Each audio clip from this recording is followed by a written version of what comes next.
Friends, कैसे हैं आप सब। आई होप कि आप सभी स्वस्थ होंगे, मस्त होंगे और पूरा केयरफुली अपना ध्यान रख रहे होंगे और अपनी पढ़ाई अच्छे से कर रहे होंगे। तो फ्रेंड्स, आज हम अपने चैनल पर करने जा रहे हैं 10th क्लास की जो हमारी बुक है फर्स्ट फ्लाइट, उसका लेसन 3rd है 2 स्टोरीज अबाउट फ्लाइंग। ठीक है, इसी एक चैप्टर के अंदर 2 स्टोरी दिखाई गई हैं जिसमें उड़ान से यानी कि फ़्लाइट से रिलेटेड स्टोरीज दी गई हैं ये दोनों, और कैसे कैसे इन स्टोरीज के ये नाम रखे गए हैं, इनकी आज हम हिंदी में समरी करेंगे। ठीक है, तो फिर आ जाइए सब, हम स्टार्ट करते हैं। ये एक कोटेशन डाली है मैंने आप सब के लिए। Start where you are, use what you have, do what you can. ठीक, आई होप कि इसका मीनिंग आप सब समझ गए होंगे कि अपनी शुरुआत ज़िंदगी में वहीं से करो जहाँ पर तुम हो। ठीक है, जो तुम्हारे पास है उसी से करो और जो तुम करना चाहते हो वही करो, वही हम सब के लिए बेस्ट है।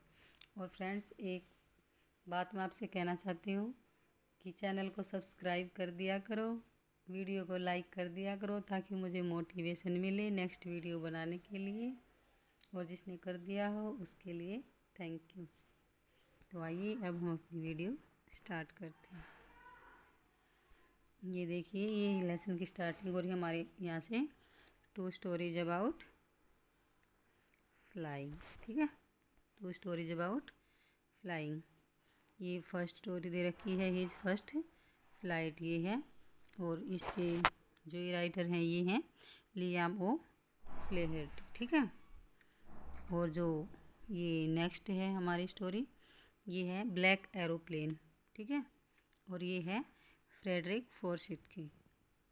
इसके भी राइटर साथ में ही दे रखे हैं दोनों के, ये हम देख लिए हैं हमने, और अब हम इसको स्टार्ट कर रहे हैं।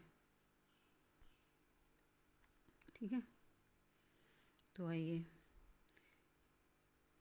अब बिफोर यू रीड में एक बार देख लीजिए क्या दे रखा है। Since the earliest time human have dream of conquering the sky, here are 2 stories about flying. यानी कि हर एक आदमी की जो इच्छा होती है वो क्या होती है, आसमान छूने की, आसमान पर जीत पाने की जो इच्छा होती है। तो ये कह रहे हैं कि यहाँ पे फ्लाइंग की 2 स्टोरी दी गई हैं, उनको देखते हैं।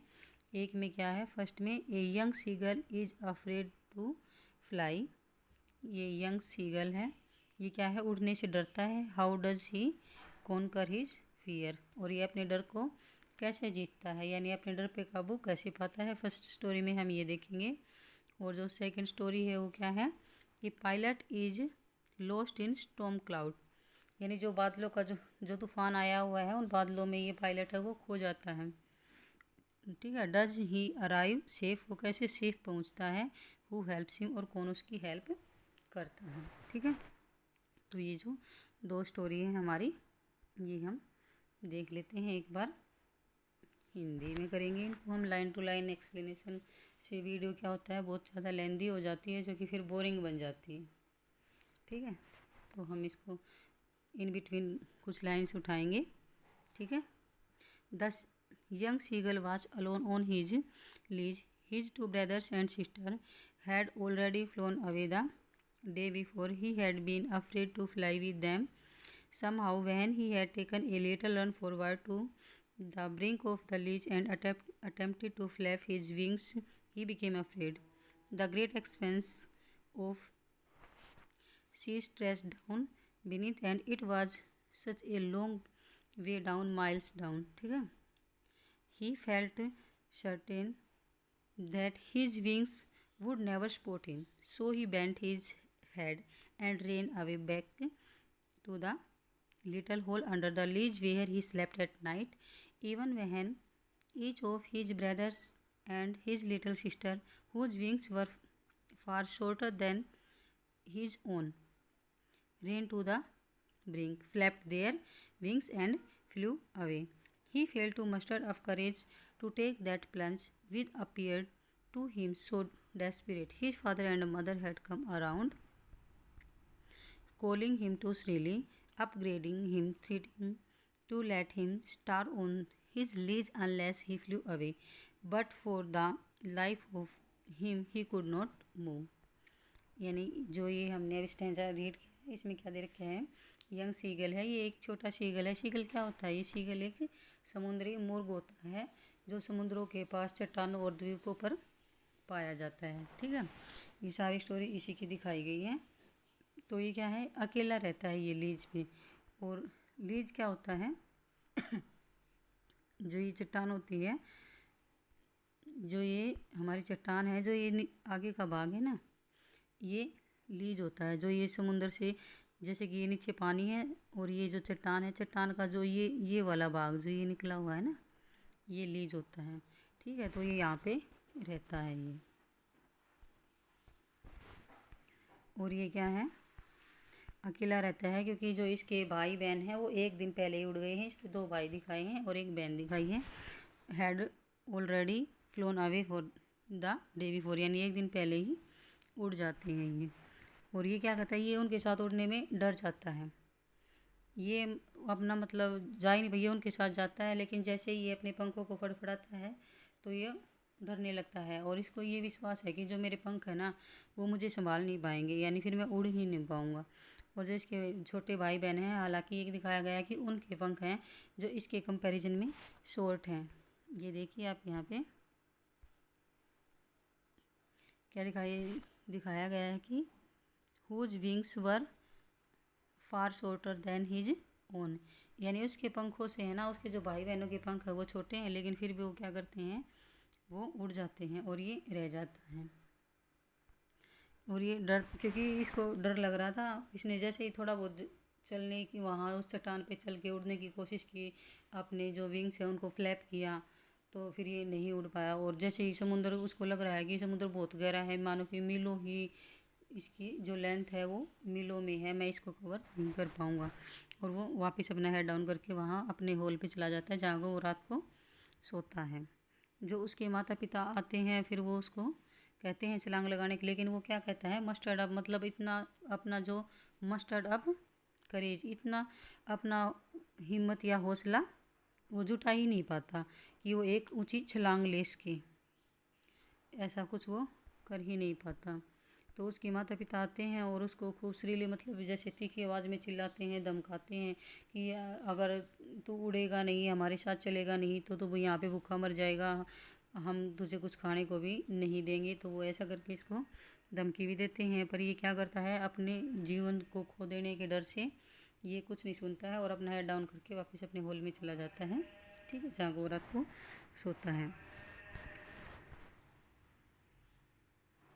दैट वॉज 24 आवर एगो, यानी कि 24 घंटे पहले की बात है। Since then nobody had come near him, यानी कि कोई भी है जो उसके माता पिता भाई बहन है उनमें से कोई भी उसके पास नहीं आया है। द डे बिफोर, एक दिन पहले। All day long he had watched his parents flying about with his brothers and sister, और वो क्या करता है, अपने माता पिता को अपने भाइयों के साथ देखता है, practising them in the art of flying, teaching them how to skim the waves, ठीक है, and how to dive for fish. वो क्या देखता है, उस पे चट्टान पे खड़ा हो गए, जो उसके पेरेंट्स हैं वो उसके भाई बहन को प्रैक्टिस करवा रहे हैं, किस चीज़ की, आसमान में अच्छे से उड़ने की, कैसे उड़ा जाता है। ठीक है, how to skim the waves, यानी कि लहरों को चीरते हुए कैसे जाया जाता है, and how to dive for fish, और जो फिश पकड़ने के लिए है वो समुद्र में गोता कैसे लगाया जाता है। ये सब चीज़ें उसके पेरेंट्स उनको सिखा रहे हैं और वो क्या कर रहा है, वो खड़ा होकर देख रहा है चट्टान पे। और जो उसके पेरेंट्स हैं वो उन बच्चों के चारों तरफ भी सर्कल बना के आवाज़ें कर रहे हैं, प्राउड फील कर रहे हैं। और उनमें से जो उसका एक भाई है वो क्या करता है, जैसे वो सीख रहा है तो वो एक फ़िश को पकड़ लेता है। तो वो ये देखता है, वो उस फिश को पकड़ के इतना मतलब खुशी से गा रहा है, और उसके पेरेंट्स वो इतना प्राउड फील करते हैं कि हमारे बच्चे ने इसको पकड़ लिया, मतलब फ़िश पकड़ना सीख लिया है। और ये सब वो देखता रहता है भूखा, और वो उसने कुछ भी नहीं खाया है, वो 24 घंटे से, क्योंकि उसके पास कुछ आया नहीं है और वो वहाँ चट्टान छोड़कर उड़ के जा नहीं रहा है। और उसके पेरेंट्स ने उसको धमकी दी है कि अगर वो उड़ेगा नहीं तो हम उसको कुछ देंगे नहीं, इसलिए वो भूख से भी मर रहा है और उसका खाने का मन भी कर रहा है। ठीक है, अब आगे देखते हैं क्या कोई उसकी हेल्प करता है। The sun was now ascending the sky. Ascending क्या होता है, जैसे हम मैथ में करते हैं ना, असेंडिंग डिसेंडिंग। असेंडिंग में हम करते हैं छोटे से बड़ा, यानी कि ऊपर की तरफ चढ़ना। तो जो सूरज है, सन है, वो आकाश में ऊपर की तरफ चढ़ रहा है, यानी कि निकल रहा है और गर्मी बढ़ती जा रही है। ठीक है, ही फेल्ट द हीट। अब वो उसको क्या है, गर्मी लग रही है और उसके पास कुछ खाने को पिछली रात से ही कुछ खाने के लिए नहीं था और वो भूख से भी मर रहा है। अब वो भी आवाज़ें लगाता है और देखता है अपने पेरेंट्स को, चिल्लाता है कि वो उसके लिए वही खाना दे दे, वो भूख से मर रहा है, वो मर जाएगा। वो क्या करता है, अपना एक पैर छुपा के गर्दन नीचे करके वो एक्टिंग करता है जैसे कि वो सोया हुआ हो और उनको लगे कि भाई ये ऐसे ही पड़ा हुआ है, सोया हुआ है। पर वो क्या करता है, वो अपनी आंखें खोल के सारी हरकतें देख रहा है कि वो कैसे कैसे खुशी खुशी सब एक दूसरे के साथ कल कल कल की आवाज़ करते हुए मतलब घूम फिर रहे हैं, अपनी प्रैक्टिस कर रहे हैं। पेरेंट्स हैं वो खुशी खुशी उनको सिखा रहे हैं। आगे देखते हैं हम क्या दिखाया है। He saw his two brothers and sister laying on the plateau dozing with their heads। ठीक है, ये देखो अपने मतलब डोजिंग, डोजिंग क्या होता है, जैसे कि एक झपकी ले रहा हो, जैसे पल भर की जो नींद आ जाती है, झपकी दे रहा अपने सिर को झुका के, गर्दन को ऐसे झुका के वो देख रहा है और वो देख, बाकी वो उनको देख रहा है, बाकी ये सब दिखाने की कोशिश कर रहा है कि मैं सो रहा हूँ। वो उन सब की हरकतें बैठा हुआ देख रहा है। His father was cleaning the feathers on his white back. और जो उसके फादर हैं वो क्या कर रहे हैं, वो प्रिनिंग का क्या मीनिंग है, making an effort to maintains feathers, यानी जो अपने पंख हैं उनको मेंटेन कर रहे हैं, साफ कर रहे हैं। ठीक है, ये दिखाया गया है। Only his mother was looking at him. और जो उसकी माँ है ना, सिर्फ सीगल की, वो उसकी तरफ देख रही है। She was standing on a little high hump on the प्लेटू। और ये हाई हम्प क्या होता है, प्लेटू जैसे कि कोई पठार है और पठार का जो ऊपर का ये ऐसे वाला हिस्सा होता है ना, क्योंकि हम्प क्या होता है, हम्प जैसे कैमल के ऊपर नहीं निकला हुआ होता, आगे जो कुबड़ सा निकला हुआ होता है वो हम्प होता है। ऐसे ही जो पठार के ऊपर का ये हिस्सा है, तो ये यहाँ खड़ी हुई है। ठीक है, और ये इसको यहाँ से देख रही है। Her white breast thrust for forward now and again she tore a piece of fish that lay at her feet and then scraped each side of her beak on the rock. यानी इसने अपने पंजों में एक fish को पकड़ा हुआ है, ये उसको चोंच मार के खाती है और फिर अपनी चोंच को ऐसे पत्थरों से रगड़ के साफ कर लेती हैं। ठीक, the site of food मेडिड him. और जो भूख है ना, उसको वो पागल की जा रही है। शीगल है क्या, वो भूख से तो मर रहा है और वो अपनी माँ को ऐसे खाते हुए देखता है, तो जो वो भूख है उसको पागल की जा रही है। How he love to tear food the way scraping his beak now and again to whet it. अब ये आवाज़ करता है, जो सीगल है ये क्या आवाज़ करता है, गा गा गा। He cried begging her to bring him some food. तो ये गा गा गा मतलब ऐसे ही छोटा सीगल आवाज़ करके ये अपनी माँ को ऐसे बोल रहा है कि मुझे खाना दे दो, मैं भूख से मर रहा हूँ। गा को कॉल है, ये इनकी साउंड है। शी स्क्रीम्ड बैक डैरी शिवली। अब जो इसकी डैरी शिवली का क्या मीनिंग दिया गया है यहाँ पे, in a manner showing someone that he is stupid. ठीक है, तो ये यहाँ सी स्क्रीम्ड दिखाया, जो उसकी माँ है वो उसको चिल्लाकर कहती है कि उसको खाना नहीं दिया जाएगा। ठीक है, कुछ इस टाइप का गुस्से में चिल्ला के बोलती है वो उसको। But he kept calling plaintively. वो उसको ऐसे मतलब भूख से वो पीड़ित है, तो इसी तरह से वो दुखी हृदय से, मतलब प्लेंटिवली क्या है, दुखी हृदय से बोलता है। एंड आफ्टर ए मिनट और so he uttered a joyful scream. क्या है, लेकिन थोड़ी देर बाद, एक ही मिनट बाद, आफ्टर ए मिनट दिया है ना, तो एक ही मिनट के बाद he uttered a joyful scream, यानी कि वो खुशी भरे आवाज़ में चिल्लाता है। His mother had picked up a piece of the fish and was flying across to with it across to him with it. यानी कि जो उसकी माँ है वो पंजों में फिश को पकड़े हुए उसकी तरफ उड़ते हुए आ रही है, इसलिए वो खुशी से चिल्ला रहा है। He leaned out eagerly tapping the rock with his feet, trying to get nearer to her as she flew across, but when she was just opposite to him, यानी कि वो उड़ते हुए उसके पास तो आती है पर वो जस्ट उसके अपोजिट आती है। सी हेल्टेड, वो वहाँ पे रुक जाती है। हर विंग्स मोशनलेस, और अपने पंखों को बिल्कुल रोक लेती है। जैसे पक्षी बिल्कुल मोशनलेस नहीं हो जाते, अपने पंखों को बिल्कुल बिना फड़फड़ाए आकाश में कई बार ऐसे ही हवा में मतलब बिना पंखों को हिलाए दिखते हैं, तैरते हैं। तो वो क्या करती है, वो अपने पंखों को हिलाना बिल्कुल बंद कर देती है, रोक लेती है, और वो उसके बिल्कुल अपोजिट यानी कि उससे थोड़ा सा नज़दीक आके रुक जाती है। He waited a moment in surprise, wondering why she did not come nearer, and then ये मैडेंड है मतलब पागल है बाई हंगर। ये छोटा सीगल है, ये भूख के कारण पागल हो रहा है। और अब उसको देख रहा है कि उसकी माँ के पास जो है उसके पंजों में फिश है, पर वो वंडरली देख रहा है कि ये यहाँ पे रुक क्यों गई है। ठीक है, और अब उसको उस फिश को पकड़ना है। तो वो क्या करता है, वो एक मतलब छलांग लगाता है और उस फिश को पकड़ लेता है। पर वो जैसे ही छलांग लगा के उठता है तो outwards and downwards into space, और जो वो स्पेस है वो वहाँ पे एकदम धड़ाम से गिर जाता है, लेकिन वो फिर उठता है।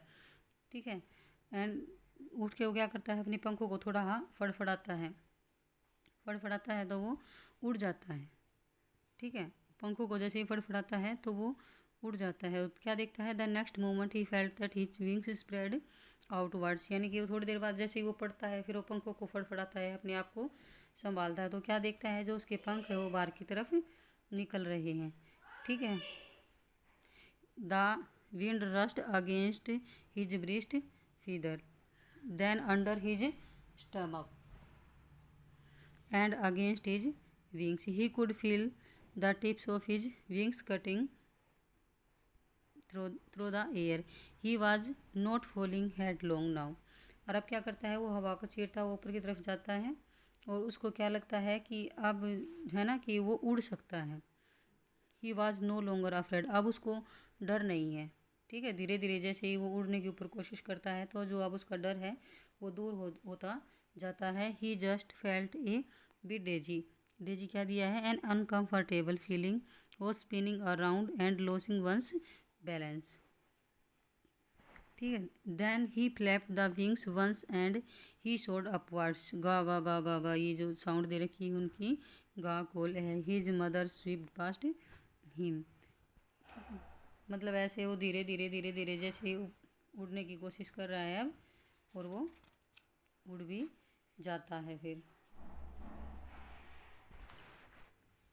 आगे देखते हैं हम क्या है, मतलब ये जैसे ये साउंड करते हुए जैसे ही वो अपनी माँ के पास से वहाँ से झपट कर उसको निकल जाता है, और पंखों मतलब जो पंखों का ऊंचा शोर करता हुआ वहाँ से उड़ जाता है।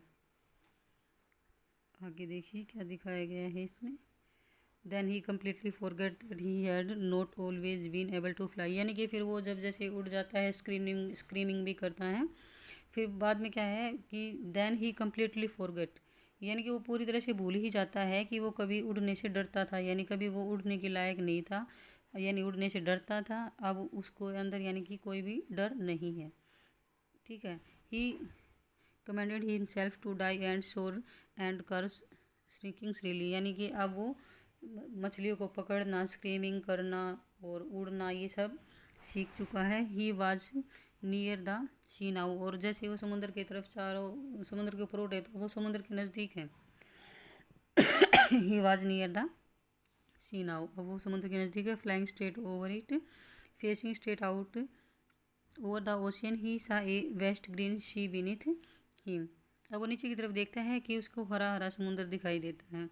With little reeds moving over it and he turn his beak sideways and cawed amusedly, यानी कि जो उसके भाई बहन है वो उसमें उतर जाते हैं और वो उसको बुलाते हैं कि आजा भाई तू भी आजा नीचे। His parents and his brothers and sister had landed on this green flooring ahead of him, यानी कि वो सब नीचे आ जाते हैं और फिर वो उसको भी बुलाते हैं कि आजा तू भी नीचे आजा, चिल्लाते हैं उसको। और जैसे ही क्या करता है वो नीचे आता है तो अभी उसको पता नहीं, उसने उस चीज़ को फील नहीं किया है। तो आता है तो जैसे ही वो पानी के ऊपर रखता है तो उसके पंजे वो उसको लग रहा है कि अब तो डूब जाएगा, क्योंकि उसके पंजे फिर पानी में डूब जाते हैं, पर जल्दी जो उसका स्टमक है वो क्या है, वो पानी को छू जाता है और जिससे वो ज़्यादा नीचे नहीं जा पाता। ठीक है, और फिर क्या करता है वो धीरे धीरे धीरे धीरे वहाँ उस पर जैसे चलते नहीं पक्षी पानी में जो तैरते हैं, तो वो ऐसे तैरने लग जाता है पानी में, और उसको वो उसका जो पानी में डूबने का भय था वो भी ख़त्म हो जाता है। लास्ट में क्या, his feet sank into the green sea and then his belly touched it. जब पानी में जो उसके पैर हैं वो डूब जाते हैं और जो उसका बेली स्टमक है वो पानी को टच करता है, and he sank no further, he was floating on it, वो उसके ऊपर तैरता है, and around him his family was screaming teasing him and their beaks were offering him scraps of dog fish. और उसको खाने के लिए फिर वो डॉग फिश देते हैं, क्योंकि वो क्या है, वो भूखा था, तो जो उसकी एनर्जी का जो लेवल था वो बिल्कुल लो हो चुका था। तो ये सारे उसको मतलब प्रेज करते हुए कि भाई अच्छे से उड़ना आ गया, चलना आ गया, तैरना आ गया, तो सारे उसकी प्रशंसा कर रहे हैं। सारे पानी में स्क्रीमिंग क्या होता है, जैसे ये पक्षी ऊपर से आते हैं एकदम से पानी को टच करके फिर ऊपर की तरफ चले जाते हैं, मतलब ये पूरा इंजॉय कर रही हैं अब सारी फैमिली उस चीज़ को, और ये सभी इसके मुंह में इसके डॉग फिश के बाइट डाल रहे हैं, और ये सभी खुशी खुशी वहाँ पे अपना इंजॉय करें। He had made his first flight, और ये क्या थी, ये उस सीगल की फ़र्स्ट फ्लाइट थी, और ये फर्स्ट पार्ट सारा उसी पे दिखाया गया है कि कैसे ये सीगल डरता था उसके पेरेंट्स। अब उसके पेरेंट्स ने उसको खाना क्यों नहीं दिया, चाहते तो वो उसको रोज़ खाना दे सकते थे, पर उन्होंने यही सोचा ना कि भाई हम इसको कितने दिन खिलाएंगे, इसको खुद उड़ना आना चाहिए, अपने लिए खाना ढूंढना आना चाहिए। ठीक है, इसीलिए उन्होंने कि हम इसको मना करेंगे, तो इसको कुछ सिखाने के लिए ही पेरेंट्स ने ये सब किया था। और उसने क्या किया, उसकी जैसे ही माँ उसकी उसके लिए वो फ़िश लेके आती है, वो चाहती तो वो भी बिल्कुल उसको नज़दीक जाके दे सकती थी, पर उसने सोचा कि मैं एक चांस और दे के देखती हूँ इसको, ये इसके अंदर वो करेज है, वो हिम्मत आ जाए, शायद भूख से मरने के कारण ही आ जाए। और वो वही करता है, भूख से बिल्कुल पागल हो चुका था, और वो उस फिश को देखकर अपनी माँ के ऊपर झपट पड़ता है और उसको लेने के लिए, जैसे पर वो झपटता है वैसे ही एक बार तो नीचे जा गिरता है, पर नीचे जा गिरता है वो उसी टाइम अपने आप को संभाल कर अपने पंखों को फड़फड़ाता है और धीरे धीरे फिर उड़ जाता है। तो इसने कोशिश की, इसने खाना भी मिला, और इसने अपना जो इसका उड़ने का भय था और इसको लग रहा था कि भाई मैं नहीं उड़ पाऊँगा, उस पर कौन कर किया है, अपनी जीत हासिल की है। अब एक बार हम इसकी नेक्स्ट स्टोरी देख लेते हैं, द ब्लैक एरोप्लेन। ठीक है, इसमें ये खुद राइटर की ही अपनी स्टोरी दिखा रखी है राइटर ने, कि जैसे कि उसके पास एक एरोप्लेन है और वो उड़ता हुआ जा रहा है। ठीक है, ये स्टार्टिंग में एक बार थोड़ा देख लेते हैं। The moon was coming up in the east behind me and stars were shining in the clear sky above me, there wasn't a cloud in the sky, I was happy to be alone high up above the sleeping countryside, I was flying my old Dakota.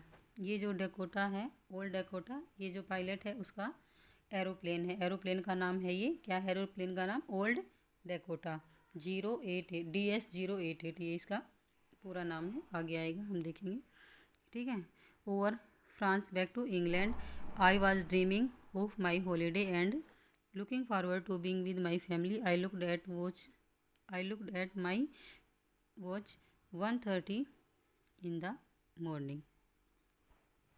तो ये क्या है, जैसे कि मतलब ये रात का सीन दिखा रखा है कि पूर्व में से जैसे वो चांद निकल रहा है उसके पीछे, और आकाश में पूरे आकाश में तारे चमक रहे हैं, और जो ये पायलट हैं ये अपने एरोप्लेन के लेकर आकाश में उड़ रहे हैं, और ये मतलब इतने खुश हैं कि जैसे सोते हुए गाँवों के ऊपर से, जैसे कि ग्रामीण सब सो रहे हैं गाँव के लोग, और ये इनके ऊपर आसमान में घूम रहा है, ये इस चीज़ की खुशी महसूस करता है, और ये अब सोच रहा है कि मैं अपनी छुट्टियाँ काटने के लिए जा रहा है, ये अपने घर परिवार में जाऊंगा, अपनी फैमिली से मिलूंगा, वहाँ जाके अच्छा लंच करूंगा, और ये टाइम देखता है तो ये टाइम वहाँ पे 1:30 हुआ है। ठीक है, और आगे देखते हैं इसमें क्या है। I should call Paris control soon, I thought as I look down past the nose of the aeroplane, I saw the lights of a big city in front of me. I switched on the radio and said, Paris Control Dakota DS 088 here. Can you hear me? I am on my way to England. Over. तो अभी क्या करता है, जैसे ये आसमान में होता है तो ये सोचता है कि अब मुझे है ना जो ये पेरिस कंट्रोल है इससे जल्दी ही बात कर लेनी चाहिए, ये सोचता है ये सब। तो ये देखता है और ये जो नोज ऑफ द एरोप्लेन दिखाया गया, यानी कि एरोप्लेन का जो आगे का हिस्सा है उसमें से जाकर ये देखता है जो सिटी की लाइट्स हैं वो सब इसको सामने इसको दिखाई दे रही हैं। और फिर ये अपना रेडियो स्विच ऑन करता है और फिर पेरिस कंट्रोल से बात करता है। ठीक है, Paris control Dakota DS008, can you hear मी, क्या तुम मुझे सुन सकते हो। और मुझे ये इंग्लैंड की तरफ जा रहा है, ये कह रहा है कि मुझे इंग्लैंड की तरफ जाना है। The voice from the radio answered me immediately, क्या कहते हैं राइटर कि जो रेडियो है उसने मुझे इमीजिएटली मतलब तुरंत जवाब दिया। DS088 I can hear you, ये इसके एरोप्लेन का नेम है। DS088 हम तुम्हें सुन सकते हैं। You ought to turn 12 degree west now, और ये क्या कहते हैं कि आपको वेस्ट को 12 डिग्री घूमना चाहिए, इसको बता देते हैं। DS088 over. जैसे ये अपने आपस में बातें नहीं करते पायलट वगैरह कंट्रोल रूम में करते हैं, ऐसे ही वो सारा डिस्क्रिप्शन यहाँ पे दिया गया है। I check the map and the compass switched over to my second and last fuel tank and turn the Dakota 12 degree west towards England's. और ये कहता है कि अब मैंने अपना मैप और कंपास खोला और फ्यूल वगैरह चेक किया और 12 डिग्री कंपास को घुमाया इंग्लैंड की तरफ। ठीक है, I will be in time for breakfast, और ये सोच रहा है अब आई थॉट कि मैंने सोचा कि मैं ब्रेकफास्ट तक वहाँ पे पहुँच जाऊँगा, यानी सुबह सुबह ब्रेकफास्ट तक पहुँच जाऊँगा। A good big English breakfast, यानी कि अच्छा इंग्लिश ब्रेकफास्ट वहाँ पे मुझे मिलेगा। एवरीथिंग वाज गोइंग वेल, सब कुछ ठीक जा रहा था। It was an easy flight, और एक इसको ये एक बिल्कुल आसान उड़ान लग रही थी। Paris was about 150 kilometre behind me वहन आई सा द क्लाउड्स, और जब उसने बादलों की तरफ देखा तो ये पेरिस से वो मतलब 150 किलोमीटर पेरिस को उसने पीछे छोड़ दिया था। या फिर पेरिस वाज अबाउट, जो पेरिस है वो बिहाइंड मी, उसके पीछे 150 किलोमीटर था, यानी कि उसने कवर कर लिया था। वहन आई सादा क्लाउड, जब उसने बादलों दिखा, स्टॉर्म क्लाउड्स, बादल कैसे, तूफानी बादल। देवर ह्यूज, वो बहुत बड़े बड़े थे। They looked like black mountains, यानी कि काले पहाड़ों के जैसे लग रहे थे। Standing in front of me across the sky, यानी कि उसको ऐसे लग रहे थे वो काले काले बादल जैसे पहाड़ों के सामने, उसके सामने ही काले काले पहाड़ खड़े हों। I knew I could not fly up, और वो जानता है कि वो अब मतलब इतने गहरे बादलों के तूफान में आगे कुड नॉट फ्लाई नहीं उड़ सकता। अच्छा, and over them and I did not have enough fuel to fly around them to the north or south, और उसके पास अब इतना फ्यूल भी नहीं है। ठीक है, नॉर्थ टू साउथ अगर वो ऊंची उड़ान भरे और जाए वहाँ से, तो I ought to go back to Paris, और पेरिस जाने का वो वापस सोचता है। I thought but I wanted to get home, और फिर वो घर जाना भी चाहता है। क्या एक बार तो सोचता है कि मैं पेरिस वापस चला जाऊँ, फिर उसको क्या सोचता है कि मुझे घर जाना है और घर जाके मुझे ब्रेकफास्ट करना है। वो चाहता है ऐसा कि मैं घर जाऊँ, घर जाके ब्रेकफास्ट करूँ। I will take the risk, फिर वो रिस्क लेने सोचता है। And flew that old Dakota straight into the storm, और सीधा उस तूफान के अंदर अपने जो ओल्ड डकोटा है उसको स्टॉर्म के अंदर ही, तूफान के अंदर ही ले जाता है। इनसाइड द क्लाउड्स, बादलों के अंदर, एवरीथिंग वाज सडनली ब्लैक, यानी कि सब कुछ ब्लैक ब्लैक काला काला हो जाता है। It was impossible to see everything outside the aeroplane, यानी कि एरोप्लेन की बाहर की तरफ कुछ भी देख पाना इम्पॉसिबल था। The old aeroplane jumped and twist in the air, यानी जंप कर रहा था और तूफान में जैसे एरोप्लेन गोते खाता है ना ऊपर नीचे ऐसे गोते खाने लगा। आई लुक्ड एट कंपास, और ये कंपास की तरफ देखता है। आई कुडंट बिलीव, मुझे विश्वास नहीं हो रहा था। ये देखो ये दिखाया गया है यहाँ पे, तो पायलट कह रहा है कि मुझे मेरी आंखों माई आइज़, मुझे मेरी आंखों पर विश्वास नहीं हो रहा था। Compass was turning around and around and around, यानी जो कंपास की सुई है वो गोल गोल गोल गोल घूम रही थी, यानी कि कंपास ने काम करना बंद कर दिया था। इट वाज डेड, इसने काम करना बंद कर दिया था। ठीक, और ये ऐसे गोल गोल घूम रही थी। The other instruments were suddenly dead too. I tried the radio, और जो ये जो अदर इंस्ट्रूमेंट्स थे वो सब उन्होंने भी काम करना बंद कर दिया था। फिर ये रेडियो ट्राई करता है। Paris control can you hear me, there was no answer. फिर ये अपना रेडियो ट्राई करता है कि पेरिस कंट्रोल, क्या तुम मुझे सुन सकते हो, लेकिन वहाँ से कोई जवाब नहीं आया। The radio was dead too, और जो रेडियो है वो भी ख़राब हो चुका था। आई हैड कहाँ था, I had no radio no compass and I could not see where I was, यानी कि उसके पास अब कोई रेडियो नहीं था, कंपास नहीं था, और उसको ये भी नहीं पता था कि अब वो कहाँ है, क्योंकि इतने काले काले बादल थे और वो तूफान के अंदर। I was lost in the storm, यानी कि मैं तूफान में खो गया हूँ, ऐसा सोचता है फिर वो। Then in the black clouds quite near me, फिर क्या होता है, जो ये काले बादल हैं उनमें उसके नज़दीक बिल्कुल उसको क्या दिखता है, आई सा अनदर एरोप्लेन, एक दूसरा एरोप्लेन उसको अपने पास दिखता है। It had no lights on its wing but I could see it flying next to me through the storm. ये क्या कह रहा है, जो ये दूसरा एरोप्लेन आया है इसके विंग्स पे कोई लाइट नहीं लगी हुई है, पर राइटर क्या कहता है, पर मैं इसे उड़ते हुए मेरे सामने देख सकता था, तूफान में भी मैं इसको उड़ते हुए देख सकता था। आई could see the pilots face, मैं पायलट के फेस को भी देख सकता था, टर्न टुवर्ड्स मी, जो मेरी तरफ मुड़ा हुआ था। आई वॉज वेरी ग्लैड, अब जो राइटर है वो क्या है, वो खुश था, टू सी अनदर पर्सन, दूसरे आदमी को देख कर कि भाई तूफान में है तो अकेला नहीं है, कोई तो है। ही lifted one hand and viewed, अब जो दूसरा पायलट का, जो एरोप्लेन का पायलट है वो क्या करता है, अपना हाथ उठाता है और उसको हिलाता है, यानी जैसे ऐसे हाथ करके हम फॉलो मी का सिंबल देते हैं कि आओ मेरे पीछे पीछे आ जाओ, follow me, he was saying follow me. और जो जो ये अनदर आया है एरोप्लेन, जो इसका पायलट है वो अपना हाथ उठा के और हिला के उसको कहता है कि आओ मेरे पीछे आ जाओ। He knows then I am lost, writer क्या कहता है, मुझे लगता है कि जैसे ये जो अनदर पायलट है ये जानता है कि मैं खो गया हूँ, he is trying to help me, और ये मेरी मदद करने की कोशिश कर रहा है। He turn his aeroplane slowly to north, और धीरे से क्या करता है वो अपने एरोप्लेन को नॉर्थ की तरफ घुमा लेता है। Front of my Dakota, Dakota जो इसका है ये डकोटा राइटर का एरोप्लेन है। So that it would be easier for me to follow him, और अब राइटर के लिए ये इजी हो गया है उसको फॉलो करना और उसके पीछे पीछे चलना। I was very happy to go behind the strange aeroplane like an obedient child, यानी कि वो बहुत खुश है और उसके पीछे पीछे एक, मतलब ओबीडियंट क्या होता है, आज्ञाकारी, जैसे बच्चा होता है उसके पीछे पीछे जो स्ट्रेंज एरोप्लेन है उसके पीछे पीछे वो जा रहे हैं। आफ्टर हाफ एन आवर, यानी कि आधे घंटे के बाद या 30 मिनट्स के बाद, the strange black aeroplane was still here in front of me in the clouds. Now there was only enough fuel in the old Dakota's last tank to fly over 5 or 10 minutes more, यानी कि उसके जो Dakota है उसमें इतना fuel था कि वो 5 से 10 मिनट उड़ सकता था। और I was starting to feel frightening again, फिर वो क्या करता है, स्टार्ट करता है, फिर उसको ये मतलब डर लगने लगता है कि कहीं फ्यूल ही ख़त्म ना हो जाए। But then he started to go down and I followed through the storm, और वो उसके पीछे पीछे अब जा रहा है, नीचे की तरफ जा रहे हैं। Suddenly I came out of the cloud से, और वो क्लाउड से फिर अब क्लाउड को पार कर देते हैं। अचानक उसको क्या दिखता है कि वो क्लाउड से बाहर आ गए हैं। And saw two long straight lines of lights, और अब उसको लाइट्स भी नज़र आने लगी है अपने सामने। It was a runway and airport, यानी कि ये अब वो कहाँ पे आ गया है, उसका पीछा पीछा करते करते वो एक एरोप्लेन का जो रन, उसका एयरपोर्ट का जो रनवे है वो अब वहाँ पे आ गया है। आई वाज सेफ, मैं सेफ था।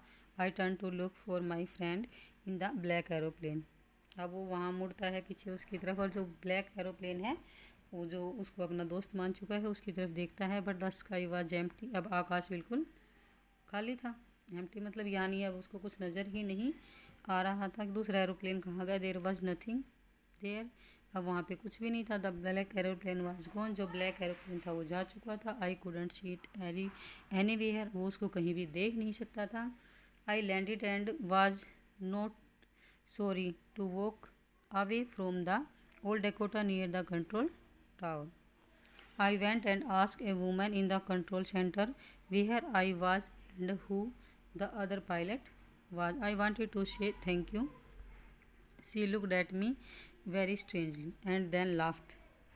अभी क्या कहता है, अब ये अपने एरोप्लेन के वहाँ पे लैंड करके वहाँ कंट्रोल रूम में जाता है और उनसे पूछता है दूसरे एरोप्लेन के बारे में भी कि आपने देखा था क्या, जो वहाँ पे लेडीज़ बैठी हैं कंट्रोल रूम में, उनसे पूछता है।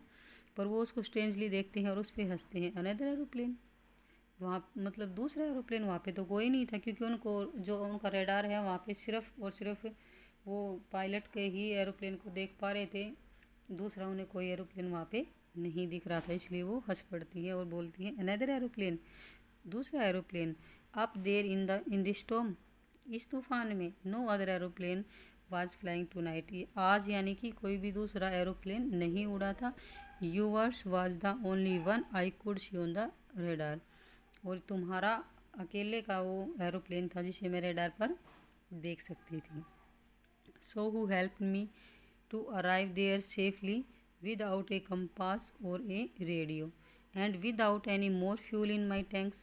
Who was the pilot of the strange black aeroplane flying in the storm without lights? अब वो क्या कहता है कि मेरी मदद यहाँ पहुँचने में किसने की, मुझे यहाँ सुरक्षित किसने पहुँचाया, मेरे पास तो कंपास भी नहीं था, मेरे पास तो फ्यूल भी नहीं था, मेरे पास तो रेडियो भी नहीं था। जो वो स्ट्रेंज ब्लैक एरोप्लेन था जिसके कोई लाइट्स भी नहीं थी, वो कौन था, कहाँ से आया था, मेरी हेल्प किसने करी। ठीक है, तो ये ऐसी बातें कर रहा है। तो ये क्या था, हम इसको ये भी मान सकते हैं कि जो अदर एरोप्लेन था जिसको इसने ब्लैक एरोप्लेन कहा है राइटर ने, जो स्ट्रेंजमैन था, ये क्या था, ये उसकी इमेजिनेशन हो सकती थी। ठीक है, उसने अपने आप की, जैसे उसने आप खुद मदद तो उसने अपने आप की है, उसकी हिम्मत ने, जब उसने अपने डर पे ऐसे काबू पा लिया है कि मैं जा सकता हूँ, उसने रिस्क लिया है अपने एरोप्लेन को तूफ़ान में घुसाने का कि भाई मुझे तो घर जाना है और अपनी फैमिली के साथ जाके मुझे ब्रेकफास्ट करना है, अच्छा मुझे लंच करना है, तो अब वो रिस्क लेके वहाँ से जाता है। तो ये उसकी एक इमेजिनेशन हो सकती है कि यहाँ पे कोई और भी है, मैं अकेला नहीं हूँ, और वो उसको फॉलो करता है और जिसके सहारे वो वहाँ पे पहुँच जाता है और सुरक्षित वहाँ पे अपने एरोप्लेन को लैंड कर लेता है, काले बादलों को चीरता हुआ वहाँ से चला जाता है। तो फ्रेंड्स, ये थी हमारी फ्लाइंग की टू स्टोरीज। आई होप कि आपको समझ आ गई होंगी। वीडियो को प्लीज़ पूरा देखा करें और वीडियो को लाइक करना बिल्कुल भी ना भूलें। Thanks for watching.